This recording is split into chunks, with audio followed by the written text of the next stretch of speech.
gitu. Dan maka pada hari ini mohon didengarkan baik-baik ya gitu. Tanpa kemudian bersifat mendahului pihak kepolisian. Nama-nama terlapor inisialnya akan saya sebut. Inisial yang pertama adalah A. Inisial yang kedua adalah B. Inisial yang ketiga adalah D. Inisial yang keempat adalah F. Inisial yang kelima adalah L. Inisial yang kelima adalah U. Dan inisial yang keenam adalah U. Dan inisial yang ketujuh adalah V. Jadi A, B, D, F, L, U, V. Jangan main teka-teki dong. Masa kita mau buka siang semuanya? Ya, siang. Assalamualaikum. Sampaikan. Jadi intinya begini, ya. Pada hari Senin kemarin, saya datang ke SPKT, Sentra Pelayanan Kepolisian Terpadu, ya, untuk membuat atau membuka laporan polisi dan sudah keluar STTLB-nya garis miring B garis miring 114 garis miring 1 garis miring 2026 garis miring SPKT Polda Metro Jaya laporan saya, ya. Saya dengan mohon maaf harus saya tutup beberapa yang sifatnya krusial, bukan apa-apa karena saya menghormati privasi saja. Dan saya telah melaporkan 7 orang. 7 orang itu ada rincinya, tapi yang dalam laporan ini memang disebut dan kawan-kawan. Ya, tapi dan kawan-kawannya pihak penyidik sudah mendapatkan karena kami sudah menyerahkan laporan berupa detail intinya seperti ini, lengkap dengan ada penjelasan di dalamnya tentang orang-orangnya, tentang buktinya, screen capture-nya, link-nya, bahkan juga transkripnya sudah kita berikan semuanya. Petunjuk dan buktinya ada. Jadi kenapa kita melaporkan pasal 433 ayat 2 dan 434 ayat 1 di KUHP yang baru? Karena itu yang terkait langsung dengan peristiwa yang saya alami. Jadi ini merupakan satu spin yang luar biasa jahat, ya, gitu. Karena penelitian yang kami lakukan bertiga awalnya dan didukung oleh teman-teman yang lain dari tim akademisi dan juga dari TPUA dan juga tim aktivis adalah tentang dugaan ijazah palsu yang dimiliki oleh Presiden ke-7 Indonesia Joko Widodo. Yang kesimpulannya adalah 99,9% palsu.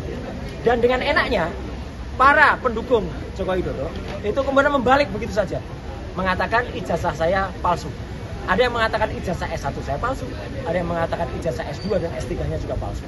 Dan nanti saya akan tunjukkan kepada teman-teman semua, ya, kalau Jokowi itu dulu mau bersifat negarawan dan mau terbuka, tunjukkan saja ijazahnya, selesai. Orang bisa lihat, bisa menguji ijazah itu benar apa enggak. Mau tanyakan ke Universitas Gadjah Mada, mau tanyakan ke Universitas di Jakarta, silahkan. Ya, nanti di bagian akhir saya tunjukkan. Tapi yang jelas, setelah lucu, semalam, tepatnya dua malam sebelumnya, lawyer kami, ya, Pak Gafrul Sangaji, memang sudah menyampaikan, ya, acara hari ini. Dan pada saat itu juga sudah mulai ada yang kelihatan kayak cacing kepanasan, ya gitu, bingung dia, gelisah apa. Dan semalam ada yang lebih gelisah lagi. Semalam di salah satu TV ada yang sudah pakai baju tahanan, ada yang buka kaos dan kaosnya kaos tahanan, calon kali kan, gitu.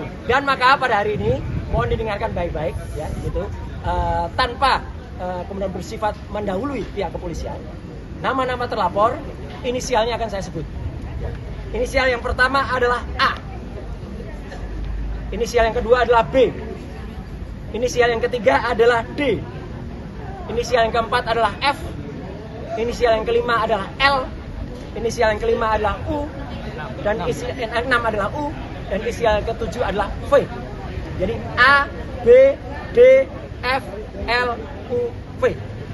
Itu adalah orang-orang yang kami laporkan dan ada di dalam detail penjelasan yang sudah ada di dalam laporan kepolisian nomor STTLB garis miring B garis miring 114 garis miring 2026 SPKT Polda Metro Jaya. Saya jelaskan lagi. Jadi memang ada 2 klaster. Klaster yang pertama, saya dituduh berijazah palsu, ya. Jadi ijazah saya dari S1 dari UGM ini dituduh palsu. Clear, ya, jelas betul.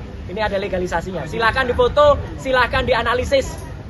Ya, kalau ada orang, ya silakan diuji ELA, silakan diuji luminance gradient, silakan diuji apapun. Kalau ini ijazahnya. Kemudian artinya bentuk kejujuran. Kemudian ijazah S2 saya dari UGM juga. Ini silakan diuji juga. Ini saya magister kesehatan. Makanya di belakang saya ada MKes-nya. Kalau tadi gelarnya di depan ada dokter Andesnya. Dan saya S3. Kenapa saya perlu jelas S3? S3 inilah saya memutuskan untuk mengundurkan diri dari partai karena saya sekolah menempuh S3 ini. Dan alhamdulillah 4 tahun kemudian saya lulus dari Universitas Negeri Jakarta. Bisa diuji. Dan sini Bang Bang. Ya. Mantap. Clear ya? Ya. Ya, jadi artinya 1, 2, 3, S1, S2, S3 ada semua ya. Ada semua dan silahkan kalau ada ya silahkan. Dan kalau ada yang kemudian melakukan itu, mari kita buktikan dia berarti apa? Karena dia sudah menuduh ijazahnya palsu. Gitu. Kemudian bla bla bla. Yang kedua yang tadi udah disebut, saya dituduh melakukan korupsi di di proyek Hambalang. Ya. Saya justru mengundurkan diri dari partai itu karena mau sekolah tadi. Dan salah sedikit dari orang di partai itu yang telah memperoleh 5% sebagai kader terbaik partai. Saya kader terbaik dari partai itu tahun 2016. Dan setelah itu saya justru 4 tahun berikutnya saya izin kepada ketua umum waktu itu untuk mengundurkan diri karena saya mau sekolah. Jadi saya memang hubungannya tidak buruk, saya hubungannya tetap baik. Dan justru karena hubungan baik itu, maka ketika saya dituduh kemudian melakukan korupsi di Hambalang, alhamdulillah justru nanti akan ada saksi yang sangat prinsipal yang mengetahui persis ketika kasus Hambalang itu beliau berada di KPK. Ya, dan itu akan sangat membantu kita, akan menjelaskan Roy Suryo tidak termasuk dalam lidik dan tidak ada. Clear banget. Ya. Kenapa saya dibikin videonya? Jadi sebenarnya pasal 32 dan 35 Undang-Undang ITE pun masuk dan nanti akan didalami karena saya digambarkan ada di Hambalang, saya digambarkan ada di rombongan yang meneliti itu dan saya digambarkan terlibat dalam urusan itu. Jadi sekali lagi, tuduhan-tuduhan mereka, kabar bohong dan fitnah adalah telak dan itu masuk semua. Jadi makanya Polda Metro Jaya dengan cepat bisa menerbitkan LP karena mereka melihat tuduhan ijazah palsu adalah telak, tuduhan saya terlibat korupsi Hambalang adalah telak, semuanya adalah fitnah dan kabar bohong. Jadi sekali lagi kepada 7 pelaku ya, A, B, D, F, L, U, V siap-siap saja untuk menerima panggilan dari Polda Metro Jaya. Tidak perlu seperti cacing kepanasan, sudah pakai kaos tahanan, ya, gitu. Dan kemudian sudah bergol, dan bawa borgol lagi, ya, gitu. Itu kan apa? Dan sekali lagi terima kasih untuk TAKA, ya, di bawah koordinasi Pak Abraham Samad, Pak Petrus Selesu dan Pak Ahmad Kasimuddin yang sudah mendampingi, dan ibu-ibu semua juga ada lawyer-lawyer ibu-ibu di sini yang memberikan kami saran. Jadi sekali lagi saya tetap download Tribun X sekarang, menghadirkan lokal menjadi Indonesia.